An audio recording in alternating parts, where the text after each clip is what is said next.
Nyo? Ano ginagawa nyo? Ano? Yun daw kanyang ginagawa. Nagliligpit ng... Ano nililigpit nyo?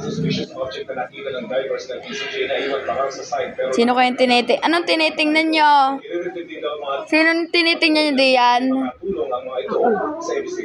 Ebe nyo tinitingnan ng sarili nyo.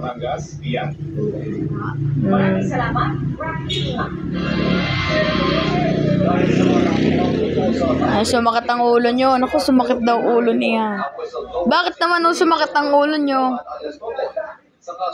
Ay, inay! Saan no? Oo nga. Ay, inay, tanyo, panoodin nyo ang balita. Yung nawawala sa bungero, ibinaon sa Bulkan Taal. Doon inilibing sa bulkan. Oh, yung mga sabungero doon inilibing sa bulkan. Kaya wag niyo nang papayagan ng anak nyo magsabong. Wag niyo nang payagan ang anak nyo magsabong. Baka ibaon din doon. No.